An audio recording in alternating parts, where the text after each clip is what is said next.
Subscribe करें और bell दबाएं ताकि कोई खबर रह न जाए।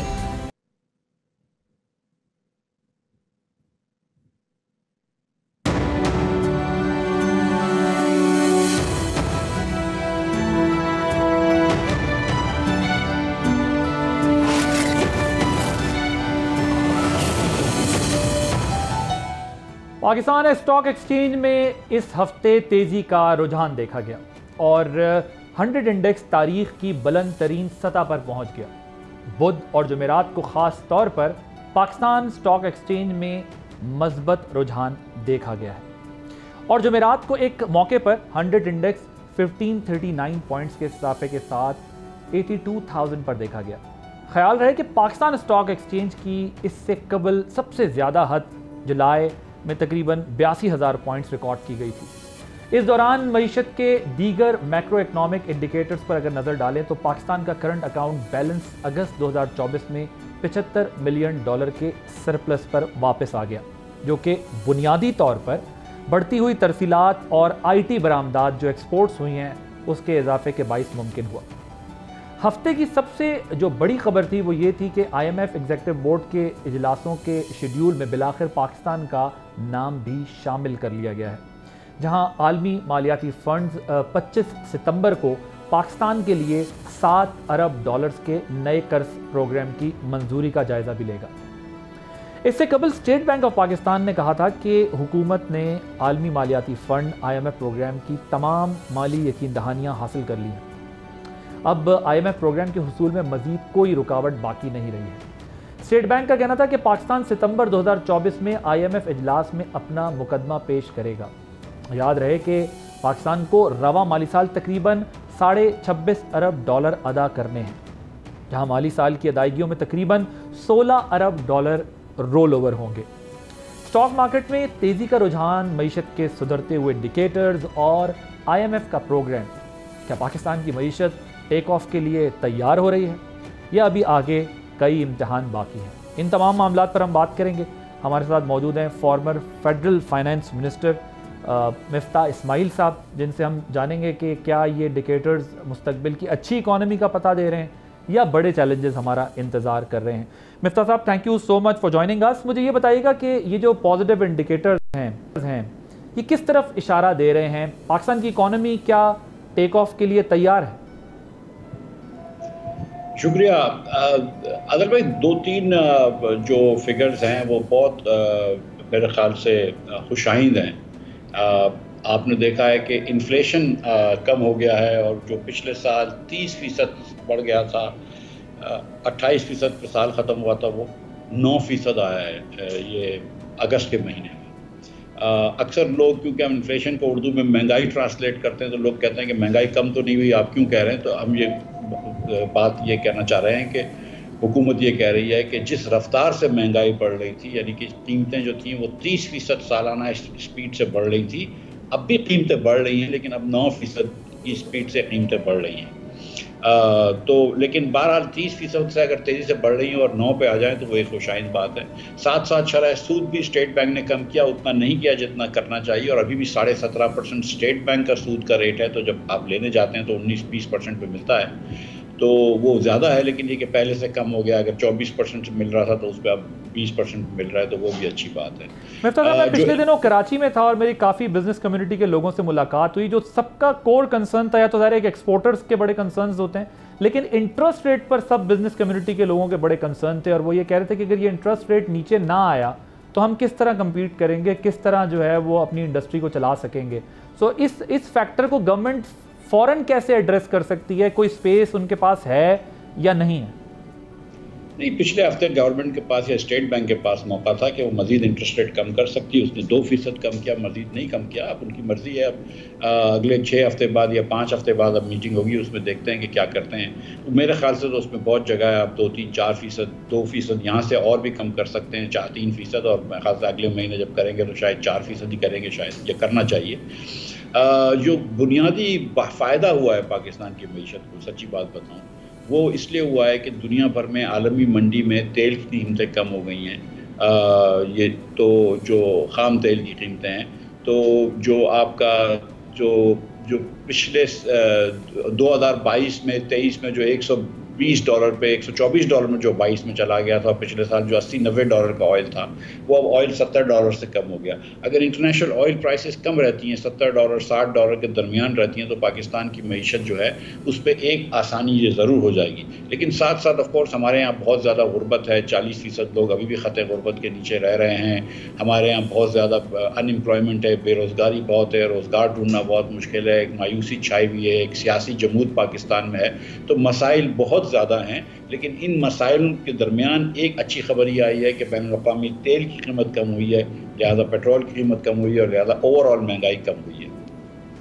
ठीक। अच्छा, आप जब वज़ीर ख़जाना थे वो भी एक बड़ा ऐसा टाइम था जिस वक्त बड़ी ट्रिकी सी सिचुएशन थी। आप IMF में पहले जाना चाहते थे, आप कोशिश कर रहे थे कि वो जो क्राइसिस है पहले निकाल लें। वो एक लंबी हिस्ट्री है, वो हम सब कुछ देख चुके हैं, लेकिन बहरहाल पाकिस्तान को डिफ़ॉल्ट से उस वक्त बचा लिया था, प्रोग्राम IMF का बहाल हो गया था। लेकिन जो हमने पहली बात सुनी उसके बाद वो ये थी कि जी अब बच तो गए, अब रिफॉर्म्स की तरफ जाएंगे और बेहतर करेंगे ताकि दोबारा हमें IMF के पास ना जाना पड़े।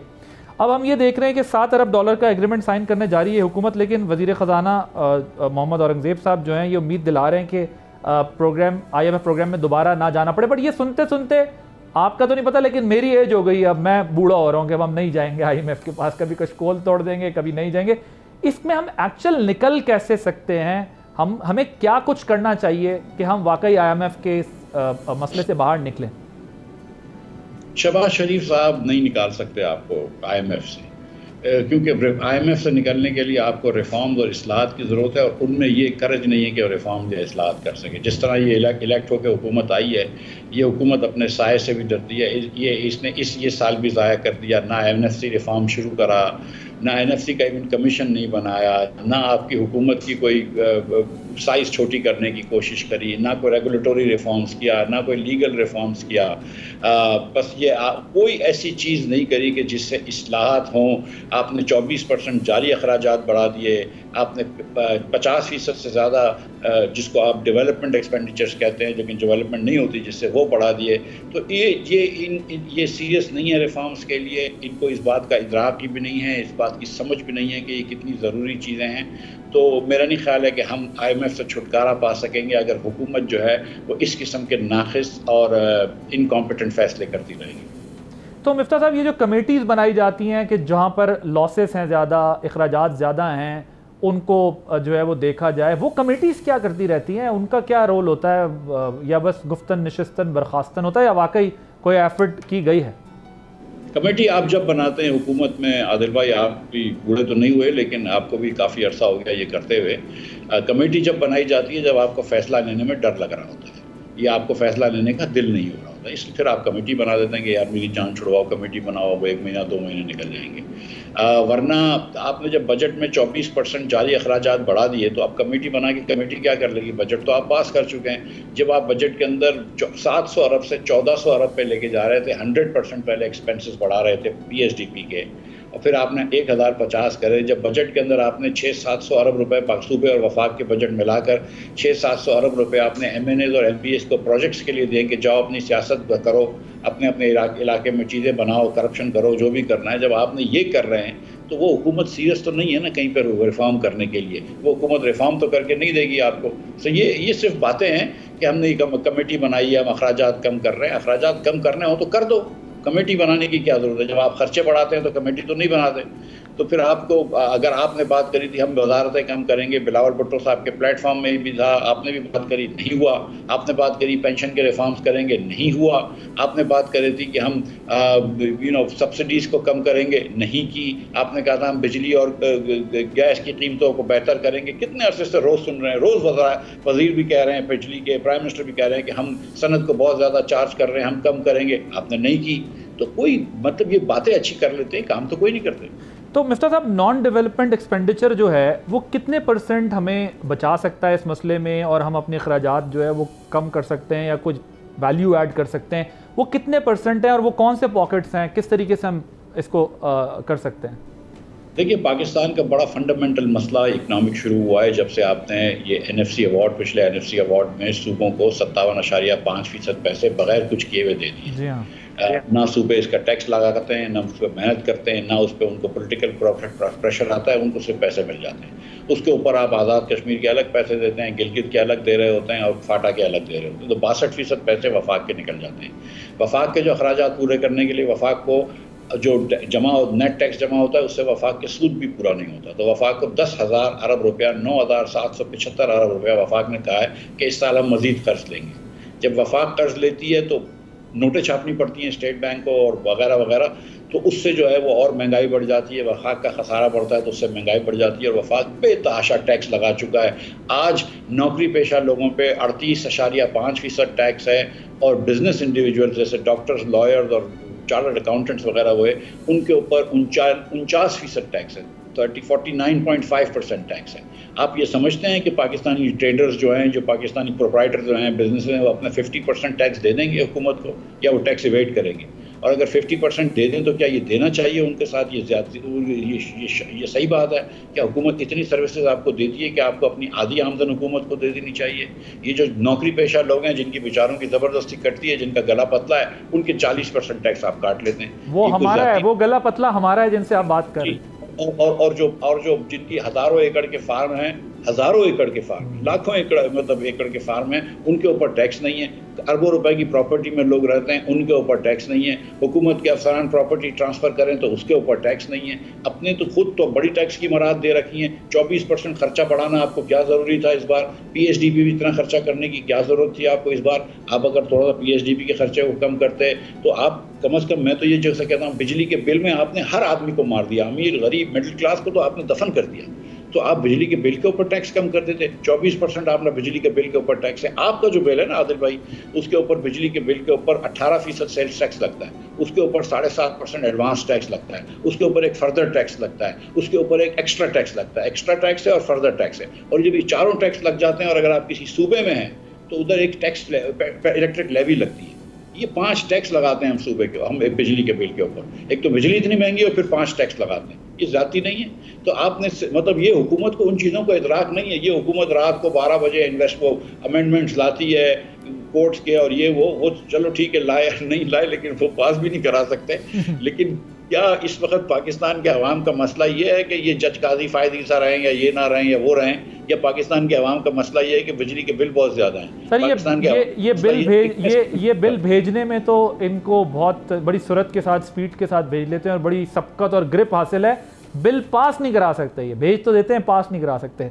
मुझे ये बताएं सर कि ये जो ट्रेडर्स को टैक्स नेट में लाने की एफर्ट हो रही है, ये कितनी जो है वो प्रोडक्टिव साबित हो सकती है? और वहाँ से भी तो फिर एक ऐसा प्रेशर आता है, फिर सियासी जमातों की अपनी मजबूरियाँ, फिर उनके हल्के, फिर उनके लोग, फिर वोटर सपोर्टर, ये कैसे हो सारा कुछ? हालांकि एक बहुत बड़ा तबका है वो जिसको सर ये नहीं होगा, ये नहीं होगा। हम बोलेंगे कि 1 जनवरी से टैक्स ले लो, कोई ऐसी कोई मजाक नहीं होगी। तो इसका मतलब बेबस है ना फिर हुकूमत, और एक जो हाथ में आए हुए तबका उसी को आप जनवरी में ये नहीं कर सकेंगे। फिर मार्च के अंदर IMF से आपकी लड़ाई होगी, IMF आपको बोलेगा हम अगली किस्त नहीं देंगे, आपको वो कर देंगे। उसके बाद एक बड़ा कंटेंशियस इशू होगा, फिर पता नहीं क्या होगा, हम पाकिस्तान को वापस मुश्किल में ले जाएंगे। लेकिन आप देखिएगा कि 1 जनवरी से जो टैक्स लगने हैं वो नहीं लगेंगे। मिफ्ताह साहब, ये जो 100 अरब का रेवेन्यू कलेक्शन का टैक्स कलेक्शन का टास्क है, ये अगर पूरा नहीं होता तो क्या आप कोई मिनी बजट आता देख रहे हैं अगर शॉर्टफॉल उसके अंदर होता है तो? 115 अरब रुपए का पहले 2 महीने में शॉर्टफॉल हो चुका है। 110 अरब रुपए का तो अगस्त में हो चुका है, और मिनी बजट मुझे तो नज़र आ रहा है, क्योंकि ये अनरियलिस्टिकली हाई इन्होंने वो रखे हुए हैं अपने रेवेन्यू टारगेट्स। कस्टम का टारगेट मीट नहीं हुआ, और मेरा नहीं ख्याल है कि कोई मतलब एक ये बड़ी अच्छी बात है कि आपका पेट्रोल सस्ता हो गया है, बड़ी अच्छी बात है कि आपकी फॉरेन एक्सचेंज अर्निंग्स बच गई है, लेकिन उससे आप यूटिलाइज़ नहीं कर रहे, उससे आप फ़ायदा नहीं उठा रहे, और मेरा नहीं ख्याल है कि आप टैक्स रेवेन्यू पूरा कर सकेंगे। मिनी बजट मुझे तो नज़र आ रहा है, लेकिन मुझे इस वक्त लगता नहीं है कि आवाम इस मिनी बजट को एक्सेप्ट करेंगी या बर्दाश्त कर सकेंगे। अच्छा, ये जो ऑयल प्राइसेस का आपने शुरू में जिक्र किया और आपने रेमिटेंसेस का जिक्र किया, और फिर मैं एक पॉइंट और ऐड कर लूँ, अगर मैं जो अमेरिका में इंटरेस्ट रेट कम हुए तो क्या उससे भी पाकिस्तान की इकॉनमी को फ़ायदा नहीं उठा सकती?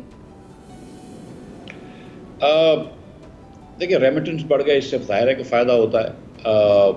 ऑयल प्राइसेस कम हुई हैं, इसका तो बहुत ही ज़्यादा डायरेक्ट फ़ायदा होता है। जो अमेरिका में जब इंटरेस्ट रेट्स कम होते हैं तो पाकिस्तान में ज़्यादा रूम हो जाता है इंटरेस्ट रेट्स कम करने का, और हमारी करेंसी के ऊपर प्रेशर कम हो जाता है। तो इन दैट सेंस हमको फ़ायदा होता है, लेकिन डायरेक्ट फ़ायदा शायद ना हो, लेकिन इनडायरेक्ट फ़ायदा ज़रूर होता है कि हमारी करेंसी के ऊपर प्रेशर कम हो जाएगा डिवैल्यूएशन का, और हमारी करेंसी के ऊपर और हमको अपना इंटरेस्ट रेट कम करने की सहूलत हो जाएगी। सो ये जो 30 बिलियन का टास्क रखा था इन्होंने प्राइवेटाइजेशन के ऊपर, पीआईए अभी तक क्यों प्राइवेटाइज नहीं हो पा रहा, और उस सेक्टर से ये क्यों कुछ ज़्यादा अच्छी खबर नहीं आई अभी तक? अदल भाई थोड़ी देर अगर हम 2 मिनट सोचें तो हमको समझ आ जाएगी इसका जवाब। पीआईए ने पिछले साल 90 अरब रुपए नुकसान किया है, उससे पहले साल 70 या 75 अरब रुपए नुकसान किया है। पीआईए ने अपनी तारीख में आज तक 720 अरब रुपए नुकसान किए। हुकूमत ने 635 अरब रुपए पीआईए की बैलेंस शीट से अपनी बैलेंस शीट पे ले गए, यानी कि वो नुकसान बर्दाश्त कर लिया पाकिस्तानियों ने 635 अरब रुपए का, और 200 अरब रुपए का कर्ज जो अभी भी पीआईए पे छोड़ा है। अब जो आदमी आज पीआईए लेगा वो ये तो नहीं सोच रहा है ना कि मैं एक दिन के अंदर ऐसी काया पलट दूंगा पीआईए की कि जो पिछले साल 90 अरब रुपए का नुकसान हुआ इस साल नहीं होगा, इस साल तो शायद 100 अरब रुपए का नुकसान होगा। वो सोच रहा होगा यार अगले साल भी 100 अरब का नुकसान होगा, उसके बाद वाले साल भी शायद मैं नुकसान कम कर लूँगा तो 50 का हो जाएगा, उसके बाद वाले शायद ब्रेक इवन हो जाएगा, मैं तो चौथे साल पैसे कमाने शुरू करूँगा, और 150 और 200 अरब रुपए का इस दरमियान नुकसान हो जाएगा। तो वो सब कैलकुलेट कर रहा है, तो वो बड़ी सोच के वो चीज़ें ले रहा है। पीआईए को आपने इतना नाक़िस कर दिया था कि मतलब it's not a good buy, so people are thinking very seriously about this. So towards the very end ये जो स्टेबलाइजेशन का प्रोसेस है ये कब तक चलेगा? अगर फॉर इंस्टेंस आज हम अपनी डायरेक्शन सेट कर लें तो पाकिस्तान की इकोनॉमी ग्रोथ ओरिएंटेड होने में कितना टाइम लेगी? What is your assessment? देखिए, अगर आप मुझसे अक्सर लोग पूछते हैं कि मईशत का क्या मसला है, तो मैं यही कहता हूं कि मईशत का मसला ये है कि 78% पाकिस्तानी बच्चा जो है 10 साल का वो दो जुमले नहीं पढ़ सकता। मईशत का दूसरा मसला ये है कि 2 करोड़ 60 लाख बच्चे हमारे स्कूल के बाहर हैं। जो दुनिया में सबसे ज़्यादा स्कूल एज पॉपुलेशन है स्कूल के बाहर जो बच्चों की, वो पाकिस्तान में है। हिंदुस्तान जिसकी आबादी हमसे 5 गुना है उसके इतने बच्चे स्कूल के बाहर नहीं हैं। चीन जिसकी आबादी हमसे 5 गुना है उसके तो बच्चे नहीं हैं स्कूल के बाहर। हम 2 करोड़ 60 लाख बच्चों को स्कूल में नहीं डाल पाए, 40% बच्चे को। ये मुल्क कभी भी इकनॉमिकली तरक्की नहीं कर सकेगा अगर हमारी कौम जाहिल रहेगी। अगर हमारी कौम पढ़ी लिखी नहीं होगी तो आगे नहीं बढ़ेंगे। स्टेबलाइजेशन कैसे आ सकती है? आपके पास मतलब अगर एक आपने जाहिलों की मतलब फ़ौज पैदा करी और अगली पूरी बहुत जाहिलों की कर रहे हैं आप, 40% बच्चों को आप स्कूल ही नहीं डाल रहे, तो उस बच्चे को आपने क्या चांस दिया दुनिया में कम्पीट करने का? उस बच्चा वो आईटी जाके कर सकेगा? वो बच्चा दुनिया के अंदर क्या बैक ऑफिस ऑपरेशंस कर सकेगा? वो आईटी के एक्सपोर्ट में काम कर सकेगा? किसी भी स्किल्ड काम कर सकेगा? नहीं कर सकेगा, तो फिर आप कैसे आगे बढ़ेंगे? तो हमारा जो मसला है ना वो ये नहीं है कि स्टेबलाइजेशन हो गई और बड़ी बड़ी चीज़ें हमको नहीं सोचनी चाहिए। हमको बेसिक्स काम करने चाहिए कि पहले अपने बच्चों को तालीम दे दें, और उस बच्चे को आप थोड़ी सी रोटी दे दें, उसके वालिद को आप एक जॉब दे दें, और उसके पास और वालिदैन को, और उसके पास मतलब उसकी माँ को सेहत दे दें। ये सब चीज़ें कर लेंगे तो खुद ब खुद बाकी मईशत चल जाएगी।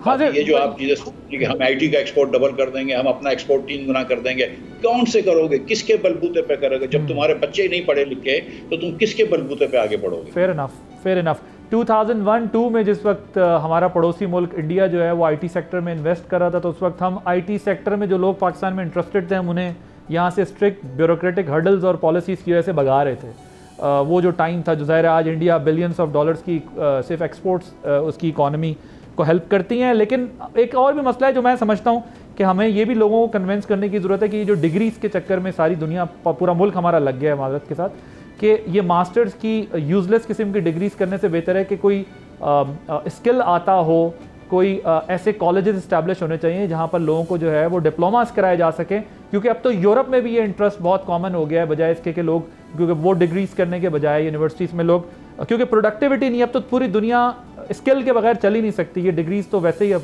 फ्यूचर में यूज़लेस होने वाली हैं। Your take on 30 seconds please. देखिए, मतलब जिसको 2 साल की आप अगर डिग्री मास्टर्स की दे रहे हैं या 4 साल की बीए की डिग्री दे रहे हैं, उसको यूजलेस क्यों कर रहे हैं? उसको आप पढ़ाएं उसके अंदर। अगर इंजीनियरिंग की डिग्री दे रहे हैं तो उसको अच्छा इंजीनियर बनाएं, अगर डॉक्टरी की डिग्री दे रहे हैं तो उसको अच्छा डॉक्टर बनाएं, फिजिक्स की डिग्री दे रहे हैं तो उसको बेसिक फिजिक्स सिखाएं, मैथ्स उसको अच्छी सिखाएं।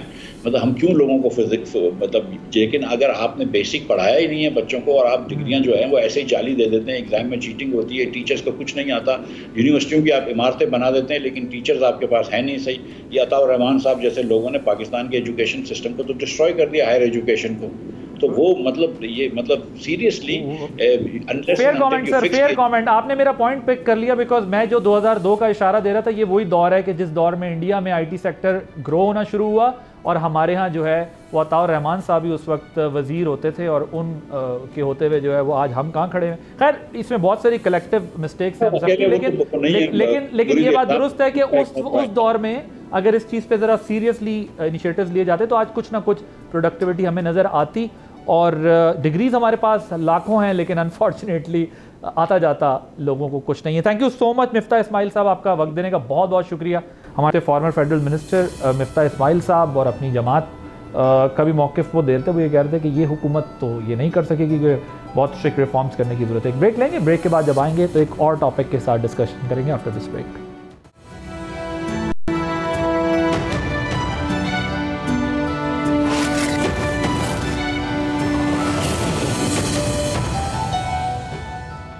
ज़रा सोचें, आपके पास एक पेजर हो और एक वॉकी टॉकी, एक आम सा मवासलाती आला, और अचानक वो मौत का हथियार बन जाए। ये कोई फिल्म का सीन नहीं, लेबनान में ये हकीकत बन चुकी है, जहां अचानक पेजर्स और वॉकी टॉकीज फटने से 31 से ज़्यादा लोगों की अमवात हो गई हैं और तकरीबन 3000 लोग ज़ख्मी हैं। पेजर्स और वॉकी टॉकीज लोगों को जोड़ने के लिए बनाए गए थे, एक बड़े हमले के लिए इस्तेमाल हुए हैं। ये खतरनाक हकीकत है जिसने टेक्नोलॉजी के गलत इस्तेमाल का नया बाब खोला है। आज हम बात करेंगे कि ये वाकया क्या है, ये आलात किसने बनाए, कैसे इन हथियारों को इस्तेमाल किया गया और तब्दील किया गया, और इसकी जिम्मेदारी किस पर आयद होती है। पहले बात करते हैं इन आलात की। ये पेजर्स और वॉकी टॉकीज थे, आम से मवाज़लाती आलात। इन्हें ताइवान की एक कंपनी गोल्डन अपोलो ने बनाया था, लेकिन हमलों में इस्तेमाल होने वाले पेजर्स बराह रास्त इन नहीं थे। ये एक और कंपनी बीएससी ने लाइसेंस के तहत बनाए थे। बीएससी ने गोल्ड अपोलो को एक मशरिक़ वस्ता के बैंक अकाउंट के ज़रिए अदायगी की थी, जो इतना मशकूक था कि एक बार ताइवानी बैंक ने उसे रोक दिया। अब सवाल यह है कि ये मवासलाती आलात जो राब्ते के लिए बनाए गए थे और इन्हें हथियार कैसे बना लिया गया, ये बहस अभी भी जारी है। यहाँ बात मज़ीद संगीन हो जाती है और लबनानी और अमरीकी हुकाम का इस पर यह कहना है कि ये आलात इसराइली इंटेलिजेंस ने बारूद से भरे हैं। जी हाँ, ये वॉकी टॉकीज़ और पेचर्स बारूद से भरे हुए थे। 1996 में हमास के बमसाज याया याश को एक बारूद से भरे मोबाइल फ़ोन के ज़रिए कत्ल किया गया था, लेकिन इस बार हमले की वसअत पहले से कहीं ज़्यादा थी। हज़ारों पेजर्स और वॉकी टॉकीज़ एक साथ धमाके से फटे। ज़रा सोचें कि आम सा एक पैगाम और फिर अचानक तबाही, ऐसी तबाही जो कि ये सोचने पर मजबूर करे कि अगला हदफ क्या हो सकता है। आपका मोबाइल फ़ोन भी हो सकता है, आपका लैपटॉप और कई चीज़ें। यह है आज की दुनिया, जहां आम टेक्नोलॉजी जो हमारे फ़ायदे के लिए बनाई गई है, हथियार बन रही है। सबसे अहम सवाल यह है कि कैसे ये आलात दहशतगर्द ग्रुपों तक पहुंचते हैं, किस तरह उन्हें ये फराहम किए जाते हैं, हिजबुल्लाह जैसे ग्रुप उन्हें कैसे हासिल करते हैं, और सबसे बढ़कर हम बार बार इस गलती को दोहराते क्यों हैं। हमारी सिविल टेक्नोलॉजी जंगी हथियारों में तब्दील हो रही है, और ये सिर्फ लेबनान में नहीं हो रहा, दुनिया के हर कोने में हो रहा है। जहाँ कहीं भी जंग हो वहाँ पर ये तमाम चीज़ें आज भी जारी हैं। अब हमें सख्त सवालात करने होंगे। टेक्नोलॉजी की हिफाजत की जिम्मेदारी किसकी है? आलमी सतह पर ऐसे आलात की फ़रोग को रोकने के लिए कौन से कवानीन बनने चाहिए, ख़ास तौर पर जंगी इलाकों में? और सबसे अहम बात, हम ऐसी टेक्नोलॉजी को महफूज कैसे रख सकते हैं ताकि ये हथियार ना बने। हकीकत वाज़ेह है, दुनिया बदल चुकी है। टेक्नोलॉजी जो कभी तरक्की का ज़रिया थी, अब तबाही का ज़रिया बन चुकी है। पेजर्स और वॉकी टॉकीज़ जो कभी राब्ते की अलामत थे, अब मौत का इस्तारा बन चुके हैं। टेक्नोलॉजी का हथियार बनना एक ऐसी वार्निंग है जिसे हम नज़रअंदाज नहीं कर सकते। ये सिर्फ लेबनान की कहानी नहीं है, ये हमारी सब की कहानी है। हमारी टेक्नोलॉजी, हमारी हिफाजत और एक ऐसी दुनिया जहां कुछ भी बदल कर हथियार बनाए जा सकते हैं। यहाँ पर एक ब्रेक लेंगे और ब्रेक के बाद जब वापस आएंगे तो बात होगी कश्मीर में इंतखाबात की।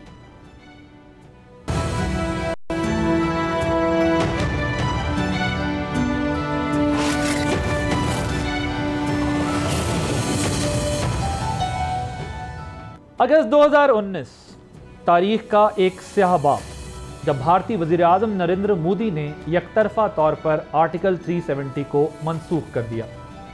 वो आर्टिकल जो कश्मीर को आज़ादी के बाद खुसूसी खुद मुख्तारी देता था और यूं कश्मीर को मुकम्मल तौर पर मरकजी हुकूमत के कंट्रोल में ले लिया गया। इसके बाद जो मंजरनामा सामने आया वो गैर मामूली और जालिमाना था। हज़ारों इजाफी फौजी कश्मीर में तैनात कर दिए गए, सियासतदानों समेत हज़ारों लोगों को गिरफ्तार कर लिया गया। 1.5 साल तक इंटरनेट बंद रहा। मोदी की भारतीय जनता पार्टी के लिए कश्मीर पर मुकम्मल कंट्रोल हासिल करना उनके हिंदू कौम परस्त के एजेंडे का मरकजी वादा था जो पूरा हुआ, और इस वादे को पूरा करना उनके लिए एक जश्न का मौका था। लेकिन जब कश्मीर में अवाम ने इस फैसले की मुखालफत की तो उनकी आवाज़ को दबाने के लिए हर मुमकिन इकदाम उठाया गया। खुद मुख्तारी के इस फैसले के खिलाफ कोई भी रायज़नी या एहतजाज मुमकिन नहीं रहा।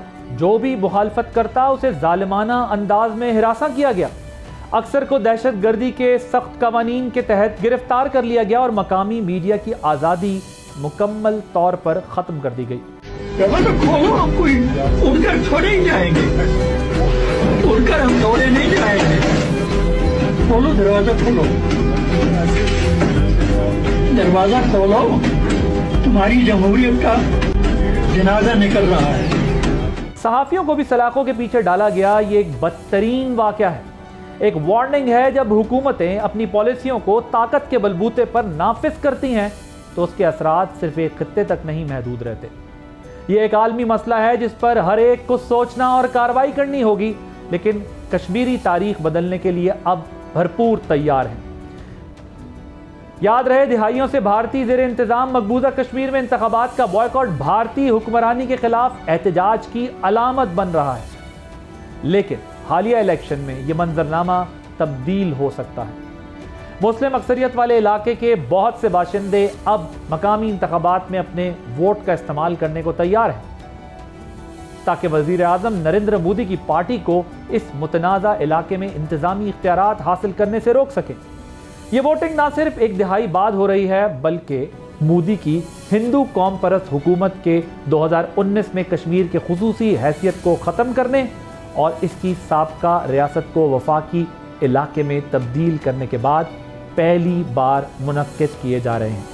क्या तुम हमें दिखाते हो कि तुम लोग इतना जोर रखते हो कि तुम हमें दबाओगे? हम दबने वाले नहीं हैं। हमने बहुत देख ली, पहले भी देखा, ये कौम दबी नहीं। और अगर ये समझते हैं कि ये चीजें करके ये इस रियासत को गुलाम बनाएंगे तो मैं इनसे कहना चाहता हूं वो ख्याली पलाव छोड़ दो। ये इकदाम भारत और मोदी के हामियों में तो खुशी का बायस बना, मगर कश्मीर में इसे शनाख्त और खुद मुख्तारी पर हमला तस्वुर किया गया। ये इंतखाबात एक नए दौर का आगाज हो सकते हैं जब कश्मीर के अवाम अपने वोट के जरिए नई सियासी हकीकत का सामना करने के लिए तैयार हैं। कश्मीर में वोटिंग 3 मराहिल में होंगी और 1 अक्टूबर को मुकम्मल हो जाएंगी। लेकिन नए मुंतखब नुमाइंदों के पास इख्तियारात ज़्यादा नहीं होंगे क्योंकि हकीकी इख्तियार गवर्नर के पास रहेगा जो नई दिल्ली की जानिब से मुंतखब किया जाएगा। इंशाअल्लाह और इस्लाम की निस्बत से ही, इस्लाम की निस्बत से ही, इस्लाम के ताल्लुक से ही, इस्लाम की मोहब्बत से ही हम पाकिस्तानी हैं, पाकिस्तान हमारा है। हम पाकिस्तानी हैं, हम पाकिस्तानी हैं, हम पाकिस्तानी हैं, हम पाकिस्तानी हैं।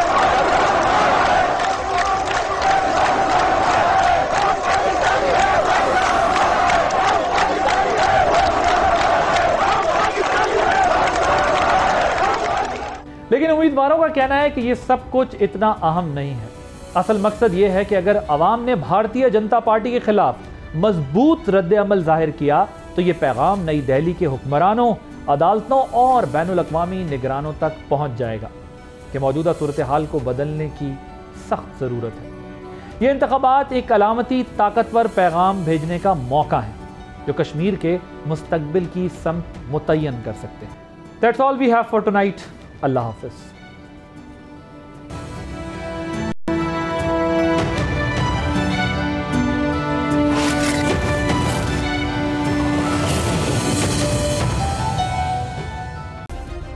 सब्सक्राइब करें और बेल दबाएं ताकि कोई खबर रह न जाए।